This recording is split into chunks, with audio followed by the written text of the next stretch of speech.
my name is Frida. Thank you all for joining the AMA today. I'm the co-founder and partner of Sperax.io, and Sperax is a DeFi ecosystem that builds a suite of DeFi products that mostly center around our hybrid decentralized stablecoin that is crypto collateralized and algorithmic stablecoin that we can dive into the mechanism later if you guys are interested. Besides that, we are building other decentralized products like lending and borrowing protocol in our technical roadmap, which will be rolled out early next week. We're gonna open our roadmap for our more on a more technical side, like the staking, governance, DAO, and all that good stuff. So please stay tuned on our community and our social media for the official announcements. Very exciting stuff are coming. However, today's theme is to talk about our growth partnership with Settle Finance, which I'm very, very excited about. We have Zim Han on the call today. And before we get started, Zim, would you like to do a quick rundown about who you are and what Settle Finance is about? And what is your favorite ice cream flavor? That is a required question for all of our guests. Oh man. All right. Well, I'm gonna save the ice cream flavor for last, because need some time to think about that. So, as Frida mentioned, I'm Zim, CMO and COO at Saddle. We are a stable swap on now Ethereum, Optimism, Arbitrum, and Phantom as well.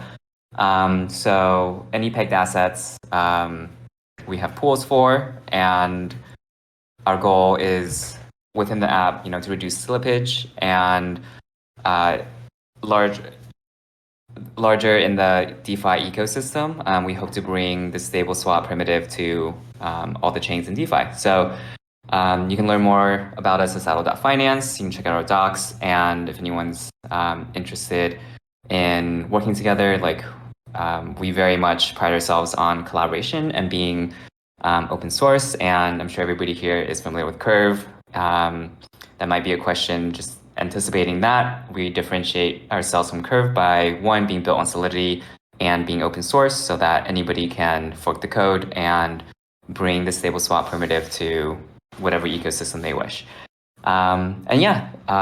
Big thanks to the Sperax team for inviting me for this AMA. It's super awesome to be working with you all, and it was great running into Alec at the Defiant Colony event. So that was really fun to just accidentally meet in person. And I'm gonna go for favorite ice cream flavor, cookies and cream. Nice. Wait, how did you guys meet again? Defiant meetup? Yeah, there was a DeFi con in New York. They hosted an event at the Defiant Colony. Oh, I see. Yeah, and I ran into Alec, and yeah, it was super random. I was on a panel there about cross-chain and multi-chain future, and yeah, he came up afterwards just like, hey, we're actually in a Telegram group. Nice. It was this month or last month? I missed it. I think it was earlier this month. Okay, it was in Brooklyn, right? Yes. Okay, you're also based in New York, is that correct? That's correct. Okay, is Settle office is in New York? We're actually remote first. I would say maybe the majority of team is in San Francisco or New York, and then we've got a couple other folks from all over. I see Rachel is in the audience. She's from Wyoming. We've got friends in Italy and India, and yeah, so we're definitely remote first. I see. Okay. Yeah, so just in case audience that do not know that New York is our head office for Sperax, and feel free to hang out with us if you're in town. Just shoot us a message. We'll be more than happy to have a drink together with you. Yeah, that is the intro side for Settle Finance. I think let's get straight into the proposal side. Ali, would you like to do a quick rundown about what the proposal is about and let the audience know who you are? Yeah, for sure. So I'm Alec.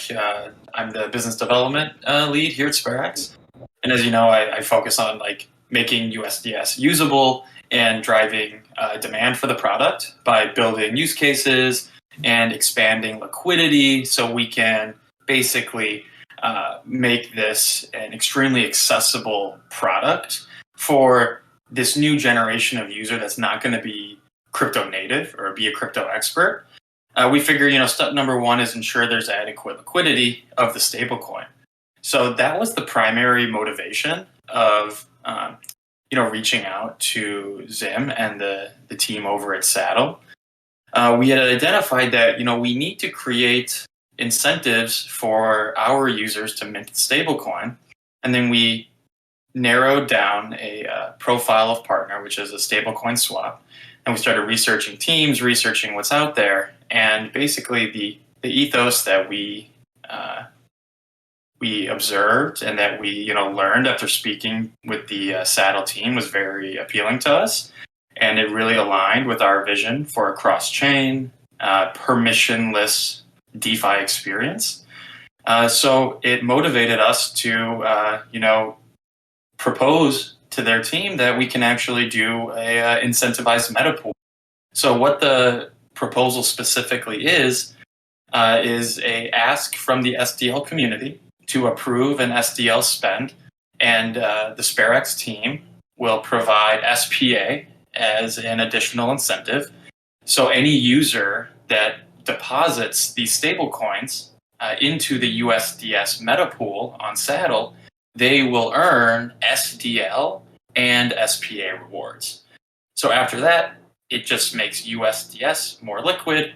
It increases the circulating supply. It allows Sperax to build cool products on top of it. And it just makes the general usability of the Arbitrum ecosystem that much better, because at the foundation, there's an additional liquid asset that can be used as a money Lego to build a whole suite of exciting products in the Arbitrum ecosystem. That's the proposal. Dual liquidity incentives for stablecoin pools over on Saddle. Yeah, I just want to give a quick shout out to Alec and the Sperax team for just being super easy to work with. And, we got this proposal out pretty quick. And if you guys check the forum, you can see out of 42 votes, and I think 41 votes were probably for. So, just a very exciting proposal. And I know the Saddle community is quite pumped about this.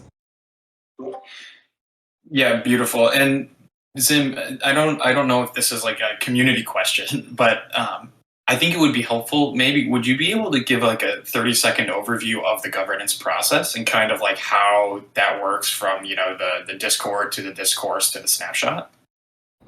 Yeah. So initially, what we recommend is for any projects or persons who want to create a proposal to work with Saddle is just jump on our discourse into the governance section and introduce yourself and say kind of share a bit about your idea. Just gather some feedback, test the waters a bit, and if the community reacts positively, then we go to the forum, which is discourse at Saddle. So the URL is saddle.community, and it's built on discourse. And on there, it's we do polling. So if I think the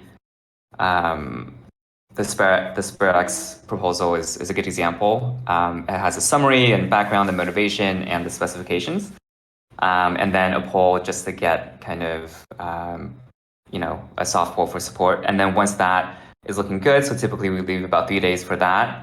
Then we'll move to snapshots. So we have an SIP editor for Saddle improvement protocols that will go and move it onto Snapshot, in which it will be all Saddle holders will be able to, STL holders will be able to vote. And our voting strategy includes unvested STL as well. And then once that goes through, the multi-sig will execute it. So that's the governance process in the current form. We're moving to on-chain governance, probably Governor Bravo in the coming months. So then everything will be done on-chain.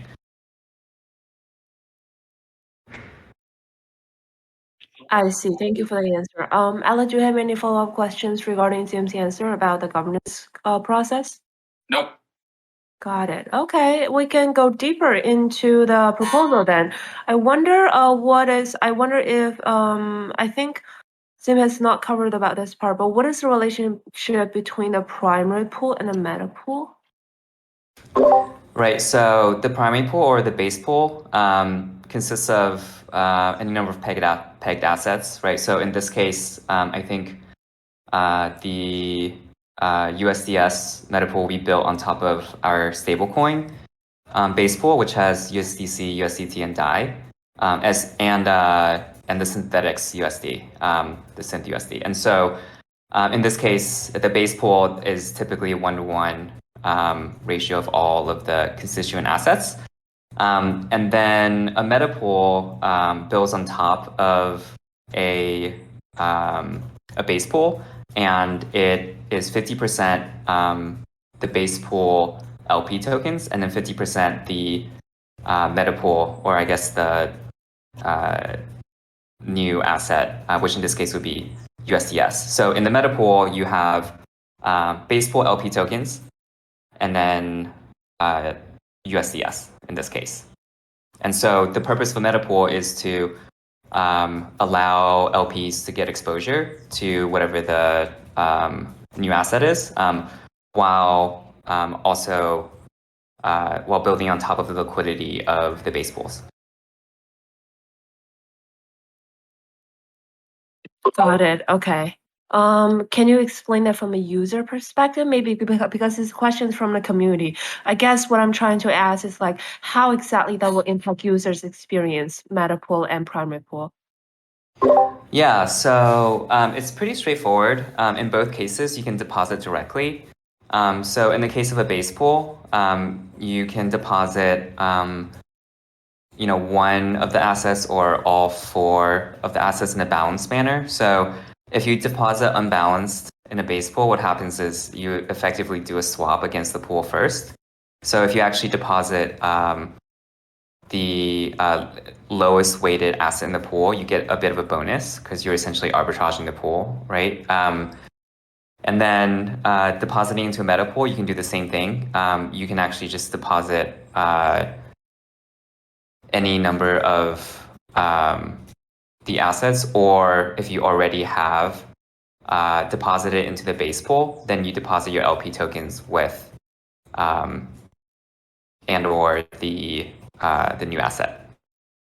So basically, to summarize, there's 2 options. For the Metapools, you either deposit any of the base pool assets plus and or USDS, and then depending on what you deposit, if it's unbalanced, then you're doing a swap against the Metapool, and then it'll just balance out your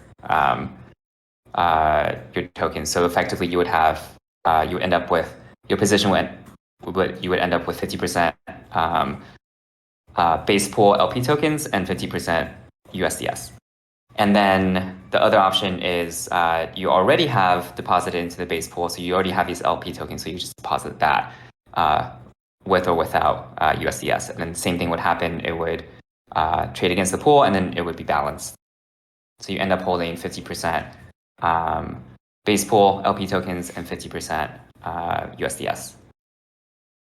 Got it. Okay, thank you. That's very thorough. Another question from the community would be, they're pretty interested on the background of Saddle. So we're curious, how big is the Saddle team?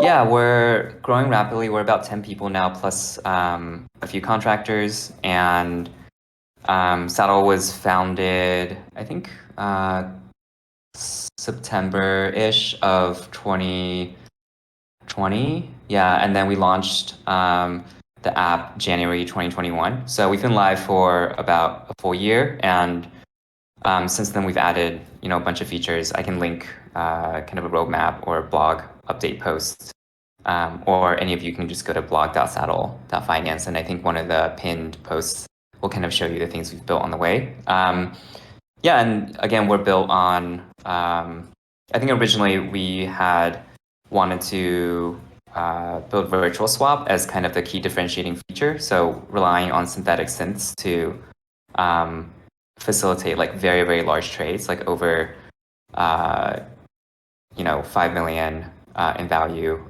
using synths as a mediator. So we have launched that feature, but I think now we've transitioned into really helping the DeFi ecosystem obtain this stable swap primitive on the various chains, side chains and L2s. We launched our token, I think November of last year. So it is currently non-transferable, and most of these tokens are vesting. Vesting over 2 to 3 years. And we're in the process of really building out the community and like building, more partnerships. And I think within the next like month to 10 months or so, governance can potentially vote to unlock the token, in which case it will be tradable and there will be a market for it. So we're very much in like the turn saddle into a DAO phase, and like build up the community and really support the overall growth of I think DeFi as a whole. Yeah, I think Sperax is on the way as well. It's all about decentralization, building your own little crib, your own little world, your own little ecosystem. So pretty excited for you about that. Next question from the community. Settle is live on Ethereum Layer 1, Optimism, Arbitrum, and Phantom. Why these chains first? And do you have plans for future chains? Could you please walk us through your decision-making process when considering other chains?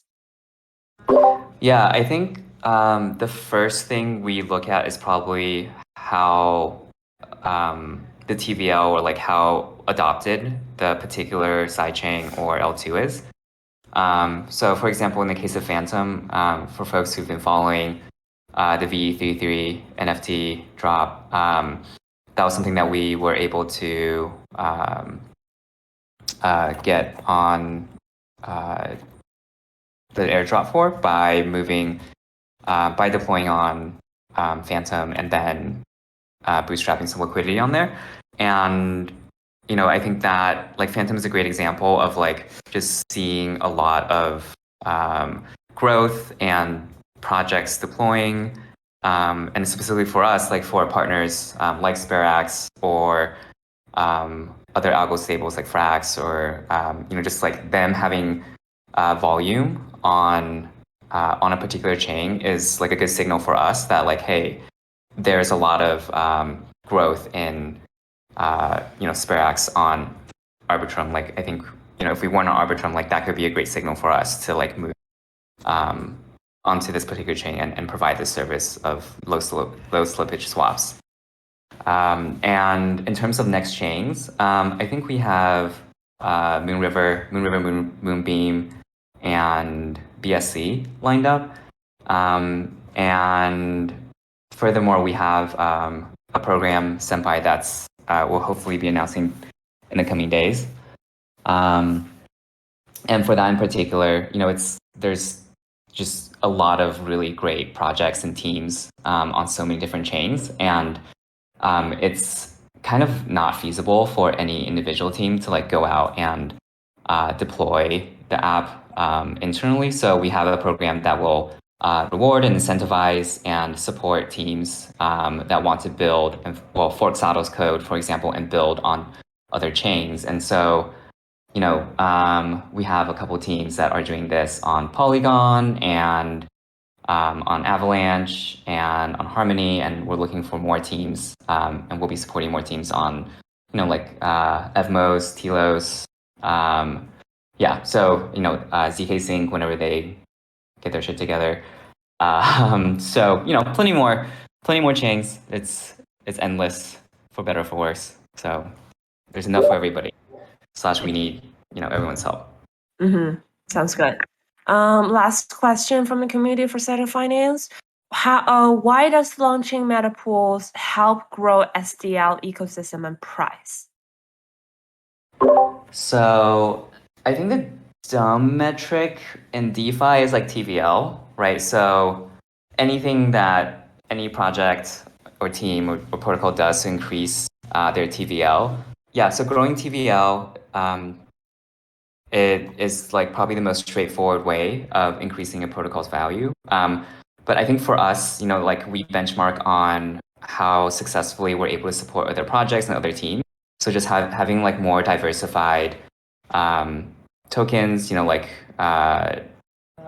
USDs, and just being able to kind of provide support that way, and diversifying TVL is also like a great way for us to be able to say to our token holders that like, hey, look, like we're doing a good job with our mission to kind of like provide this service across the ecosystem.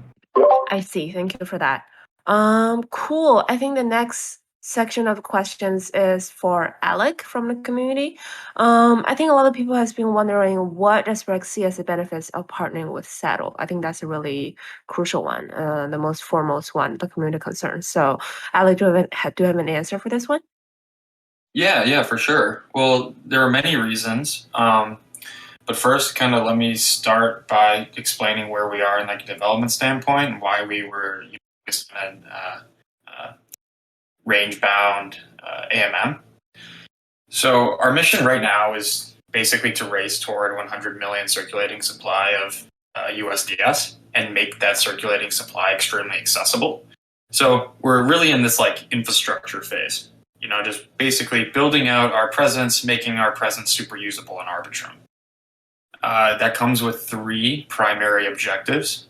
So 1 is increased general liquidity, 2 is increased general accessibility, and 3, maintain peg stability while we do all of that. So on the peg stability front, an AMM range-bound peg partner, it makes a lot of sense because it adds more ability for arbitrageurs to swap. So without getting too technical, what that means is with a small peg deviation, arbitrage traders are presented with a more profitable trade to bring the stablecoin back to its peg. So very simply, if we incentivize this partnership, USDS will be more stable than before. On the accessibility front, we have partnerships with fiat on-ramping companies, which we'll be announcing very soon to handle the accessibility. So, once it's stable, once it's accessible, we need to ensure that there is enough USDS to satisfy demand.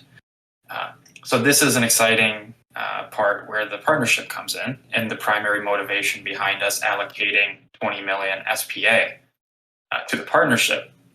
We need to incentivize people to mint USDS.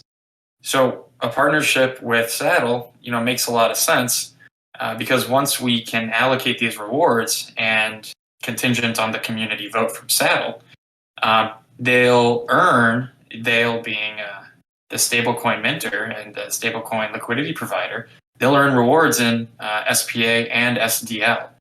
So now, with not subjecting themselves to any sort of impermanent loss risk or really any sort of market risk, they'll be earning trading fees, they'll be earning incentives in SPA, and they'll be earning incentives in SDL. So now we have committed liquidity partners that provide a necessary service for us in the short term, but now also they're long-term holders and governors of both protocols. So we will be diversifying our governance presence. We'll be adding liquidity for the stablecoin and ultimately racing toward our goal of being the most liquid, most accessible, and most stable stablecoin for Arbitrum.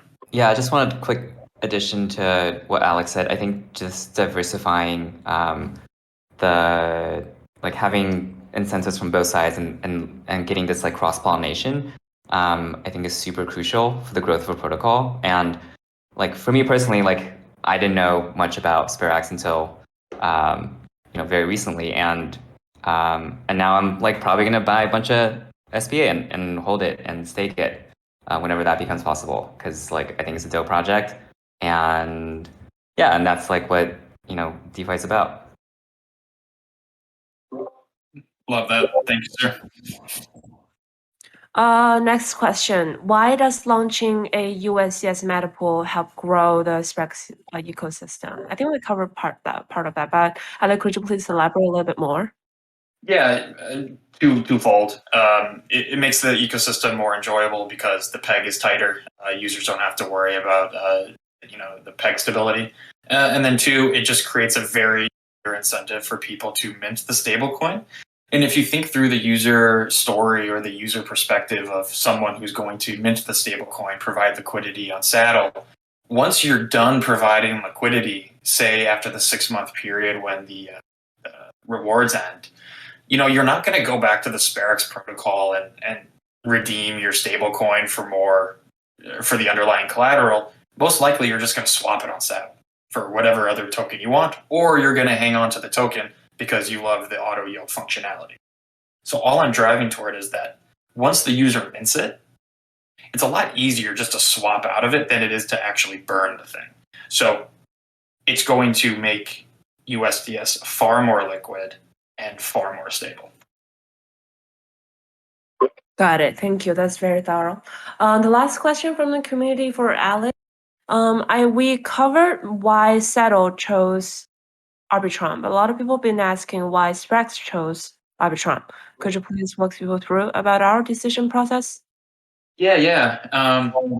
So this was, just an objective decision based on kind of how we think about how we want to build out the infrastructure. So we're deeply passionate about sensitive resistance, permissionless infrastructure, all governed on chain.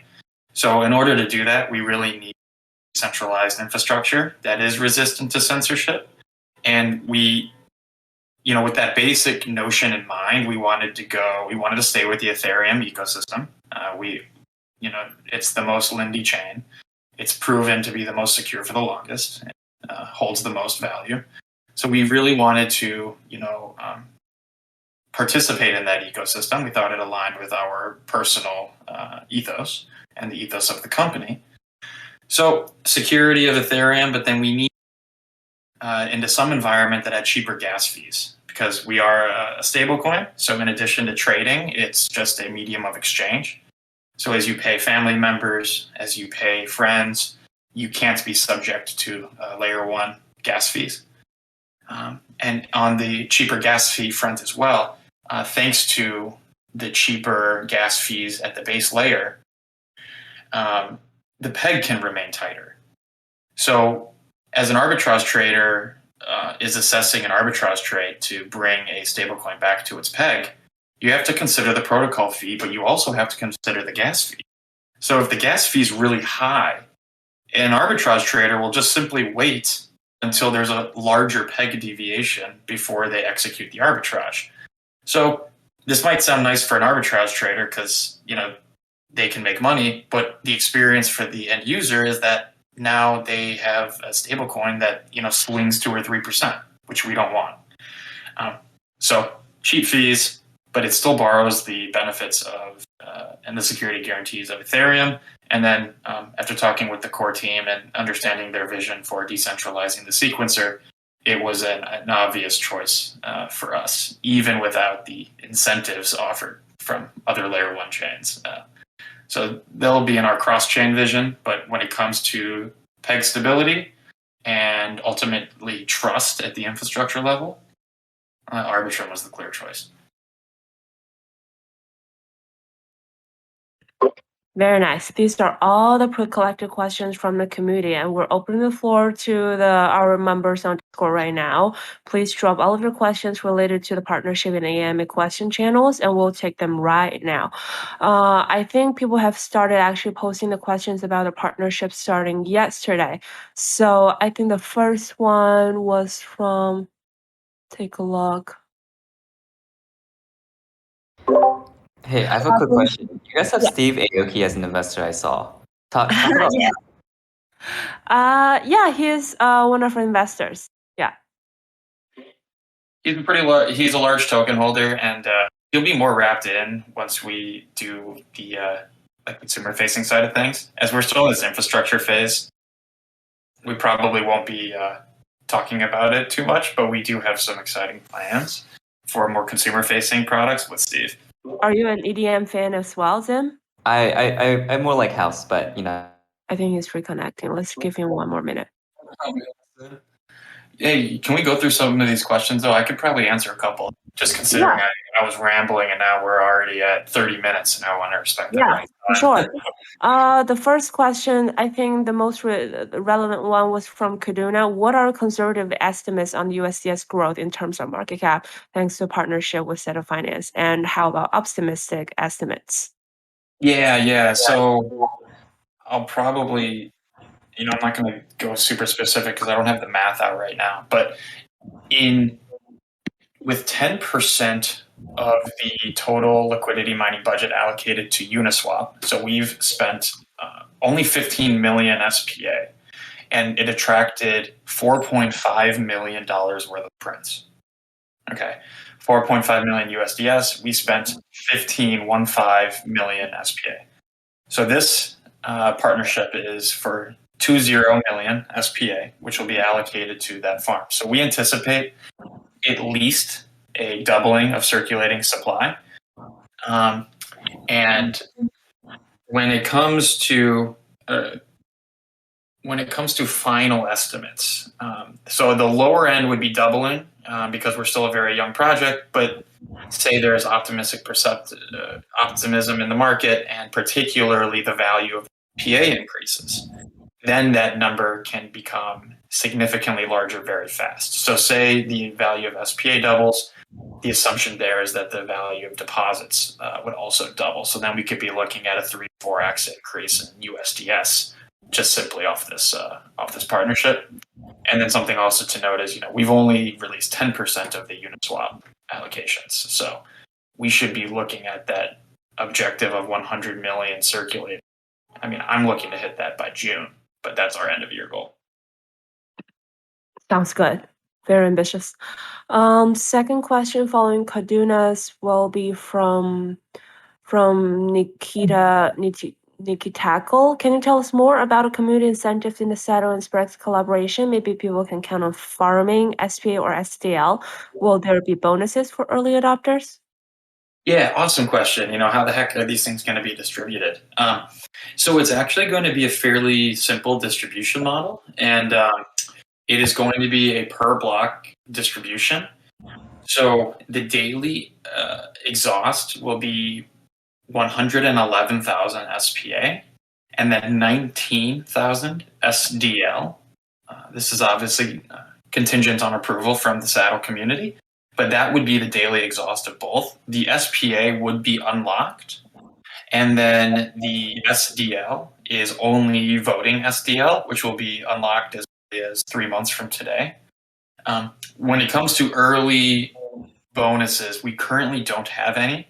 But once we launch our staking mechanism, what users will have the option to do is to accept their farming rewards in a vested or locked token. And that will offer them higher yield farming rewards per unit compared to if you were to accept them in an unlocked version. So bonuses will be coming soon, but this partnership is a simple fixed distribution model that many yield farms use today. I see. Thank you. Oh, thank you, Rachel. I guess maybe like Kashmir as well. He's awesome. I think the last question is from Tolatli. You guys have announced 2 pools on Optimism, especially the second one took my interest. The first pool is a stablecoin composed of USDC, USDT, and DAI. The second one is a Frex Metapool. How will it earn Frex Metapool for the project? I don't think this one is related with to Sperax. Maybe it's for Saddle. Yeah, it's definitely for Saddle. Zim, if you can hear us, feel free to take that. Okay, I guess we will just skip this question for now. And actually, that is pretty much all of the open floor questions, but I still see some people are typing. We'll just give this people for another 1 minute or so.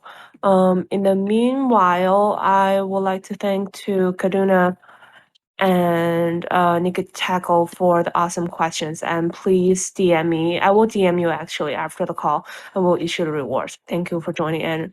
I have not forgotten that you will all be winning the Speraxian Pro badge on the right-hand side will be shown on the menu. Okay, if that's all, thank you for joining. I feel really sorry that Zim could not wrap this up together with us, but thank you for all of the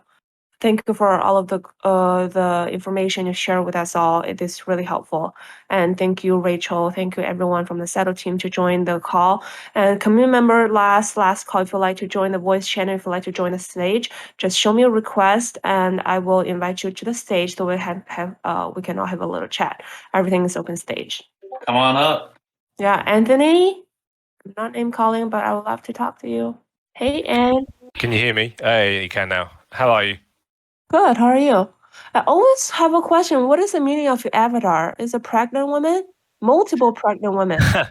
So they are the Damien Hirst Great Expectations NFTs that he dropped to holders of the currency. So I've got one of his currency NFTs because I've been holding it long enough. We got this one that you see on the screen at Thanksgiving, and it's kind of derived from the album art that he did with, I'm going to get this horribly wrong, I'm going to say it's Drake, but it might be someone else. But yeah, so that's what it is. I'm just kind of having a sly flex in a very tasteless Cool. manner. What is the floor right now? Floor on these, I couldn't tell you. I've stopped looking.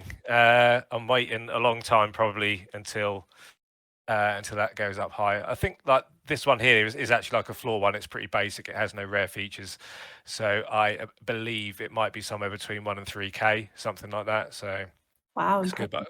but yeah, I've seen the good ones go for like 12K, actually even higher than that. So it was a kind of nice gift to get as an airdrop. I see. Okay. Cool. Anything else? Kaduna, would you like to join the stage? We'll love to have a chat with you or Dr. K. Thank you all for joining the AMA today.